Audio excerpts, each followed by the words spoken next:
stay here today instead of the middle because I have a prop, and I don't think I can balance the prop on the music thing, and it'll be all over the place. So, yeah, you know how that goes.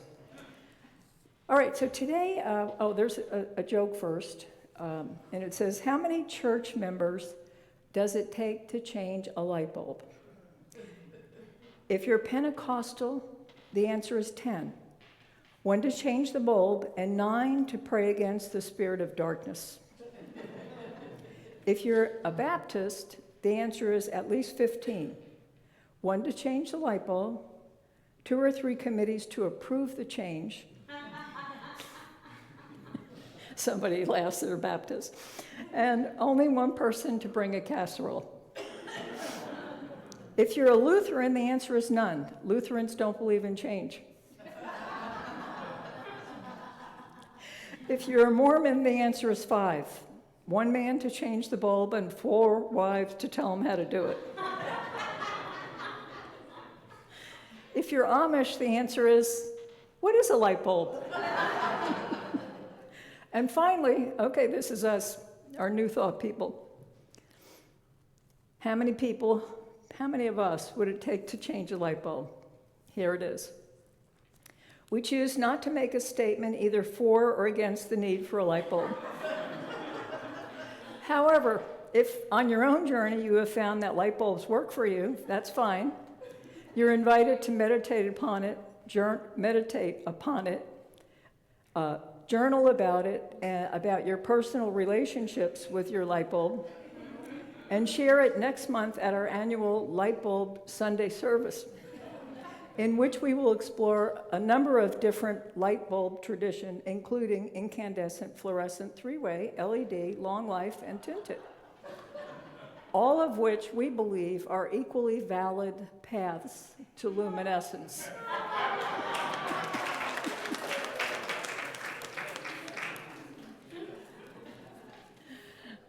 I don't know who comes up with these, but they're good. So how many of you have done any studying? I know some of you have been here for decades, so how many of you are familiar with the 12 powers? Okay, kind of a few of you. They're very important. They're cornerstones, an important cornerstone for unity, along with the 5 principles that help us guide our life. And so how it started was, the Fillmores, our co-founders, Charles and Myrtle, they know that there's the Christ essence in every person. And they said, they began to question. They said, if the Christ is within each person, how does that really express itself? And they searched through all the scriptures deeply. They studied transcendentalism, they studied New Thought philosophy, they studied aspects of Eastern spirituality, and of course the Bible, but they used it symbolically rather than literally. And when they were reading the Gospels, what they noticed was Jesus consistently worked with the 12 disciples. So instead of viewing it as only historical individuals, the Fillmores asked another question. They said, what if each disciple represents a divine capacity already present in each person? So then, over years, Charles eventually matched each disciple to a spiritual faculty, and the disciples became archetypes of our inner consciousness. Not merely, so he didn't want to just have information and follow the teachings of Jesus, but he wanted to know, how could we actually live them? So, and why 12? Well, there's 12 disciples, the 12 gates of New Jerusalem, the 12 tribes of Israel, and 12 is, it's a number that means completeness. So they did this, and then over the years, it morphed a little bit. They renamed judgment, because judgment has a bad name. They renamed that to wisdom, and they renamed renunciation, which is an older term, for release. And so they felt that as each person takes one of these faculties every month and works with it, that we would become more Christ conscious. And since we're in this period right now where it is humanity is spiritually awakening to their true self, this is a good time to remind us to use these different faculties. Some call them power, some call them faculties. Phil Pearson, he has a book that I really like called 12 Freedoms.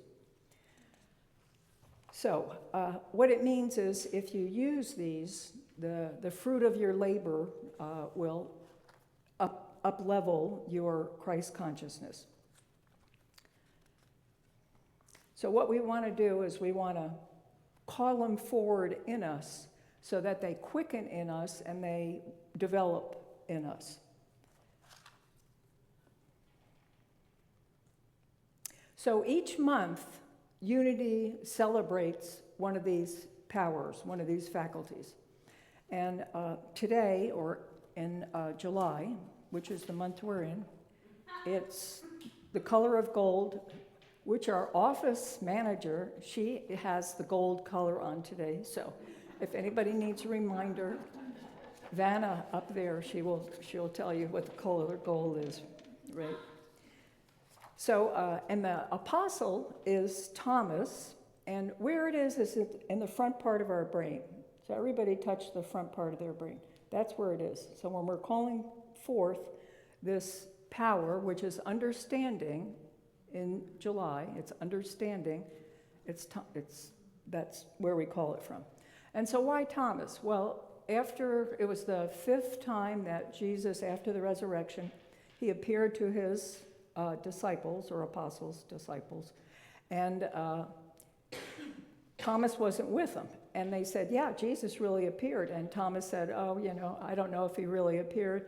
I would actually need to feel the nail marks in him. And so the next time Jesus appeared, Thomas was there, and he said, oh, my Lord, my God, it really is you. And Jesus answered from the chapter of John, chapter 20, the Gospel of John, chapter 20, verse 29. Jesus said, because thou hast seen me, thou hast believed. Blessed are those who have not seen, yet they believe. And we believe. So the root word of understanding has also changed during the centuries. A long time ago, it used to mean between or among or in the midst of. That was understanding, in the midst of. And then by the 14th century, it shifted and it meant a lower level, beneath something.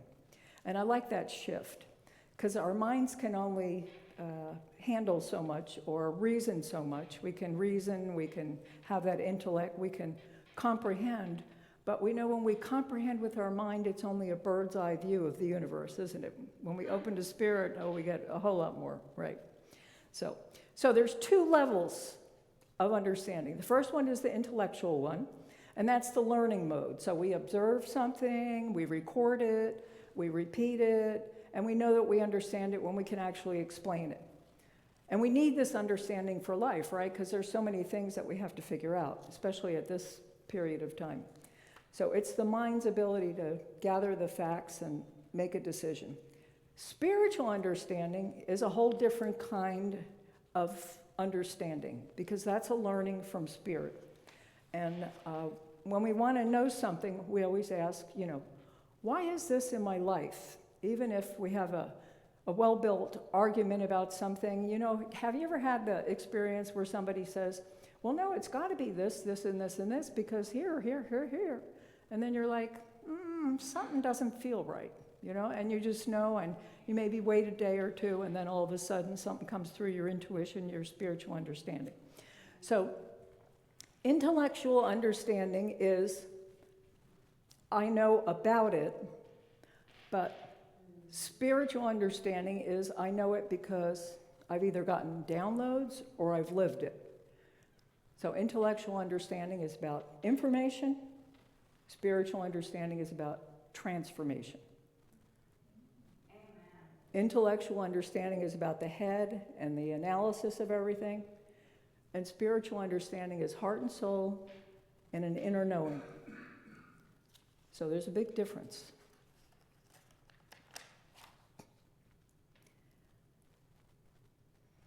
So there's a number of different ways you can feel the difference.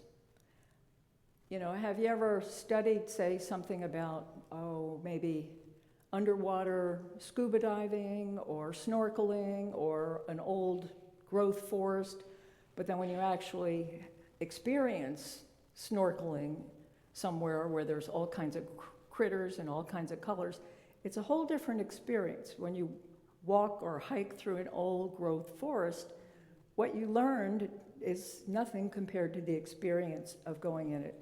So we can, and many do, study spiritual truths, but it doesn't change them. And what we have to do is we have to be open to the Spirit of God and live it, and then we're transformed. So our heads and our brains analyze, and our hearts and our souls do the knowings. So how do people get there? How do they get there? I remember I had this, he was a retired principal, and he came to one Unity class, and he's like, how do I get all of this? How do I get it like right now? And I'm like, well, that's not how it works. It kind of has to seep through and permeate your consciousness, and you got to get it on all levels. So we can get it through study. We can read, question, discuss, and a lot of that happens in classes, especially when we get people in classes that have transformed because they've been studying it for a few decades. We can get it through experiences, some that you planned and some that you didn't plan. Sometimes we can get it in the silence, in our prayer, in our meditation. Sometimes we get it through service, where we get a true understanding of compassion. And sometimes we get it through suffering, unfortunately. And what all of these require is surrender. We have to somehow know that, there's something out there that is greater than my mind. Yeah. I have found the simplest way is to just ask. Yeah. Jesus says, ask and it'll be given, knock and the door will be open. And did you ever, were you ever stuck at something? I know I'm really good at, I think I'm good at fixing things, and sometimes I'll take something apart. And I already watched the YouTube, but there's a couple steps missing. Because I'm at a 101 level, and that person was at a 404 level, and I missed some steps there, right? So then I just kind of have to leave, and I just say, show me, God. Show me. I just leave it. I go get a drink of water. I take a couple breaths. And then you come back, and you have a renewed perception. You have a different understanding, and you're like, well, why didn't I see that before? Well, because our minds are like this. Hold your fists like this. This is our minds where we think we can really get it. And then once we surrender, we open our palms, and spiritual understanding comes on through. Yeah, exactly. Yeah. Okay, and I like Joel Goldsmith. I don't know if any of you study him in The Infinite Way. He calls it spiritual illumination, and I think that's a really good term. So intellectual is about the knowledge, and spiritual understanding is having that knowingness. So I have this story today, and it's about a teacup. I don't know, I've never seen a teacup like this, but this is a teacup. And this teacup, what I want you to do is have your life beside this teacup story and see how your life was part of what the teacup was going through.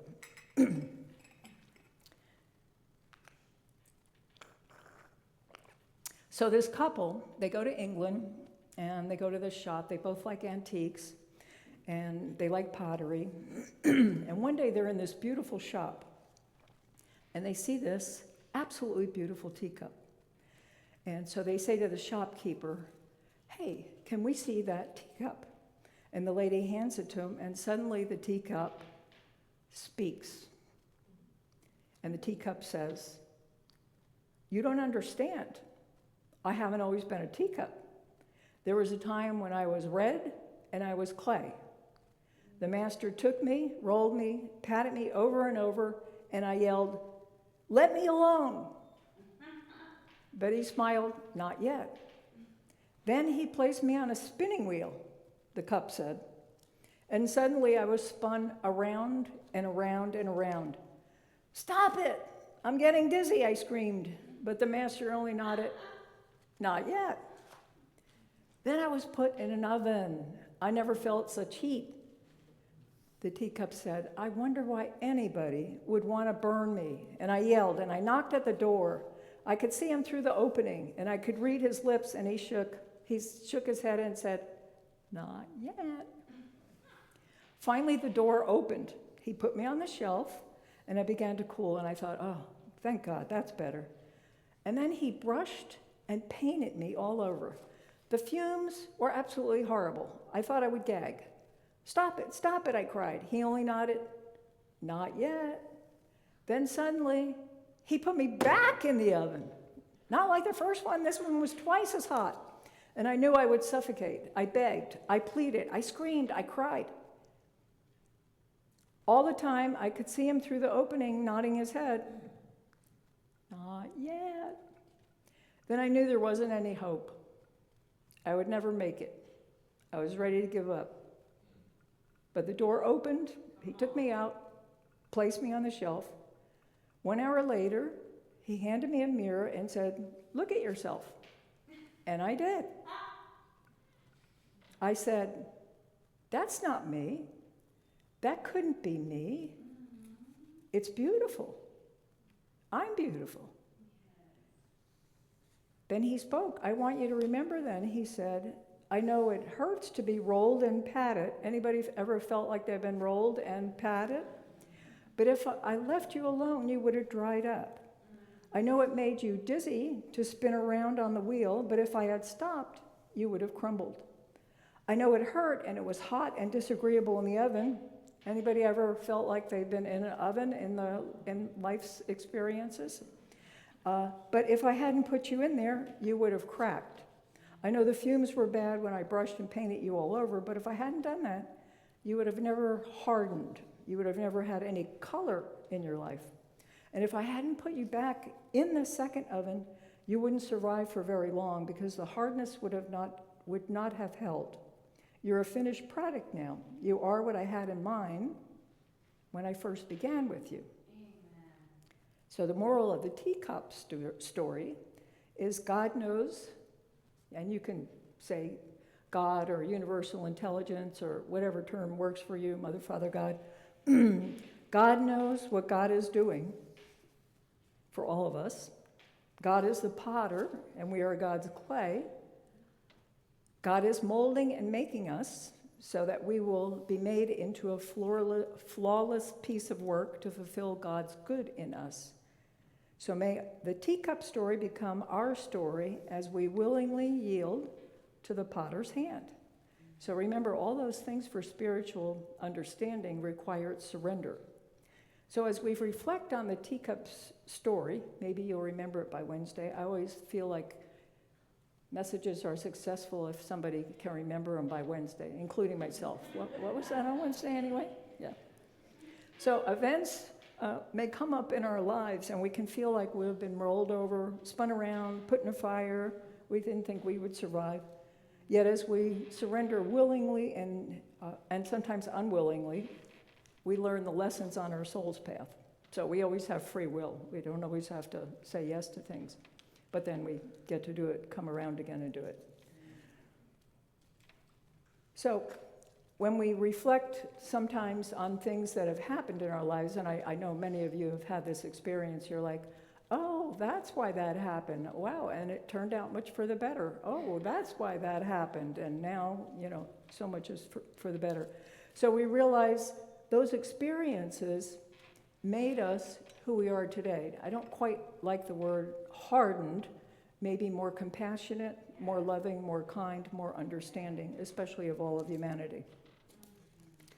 So in unity, it's not about connecting or collecting more spiritual ideas. It's about spiritual understanding to become our own lived awareness. And, just remember that if you have any trouble trying to find something sometime, just ask. Ask, and you will receive. Namaste. Light of God.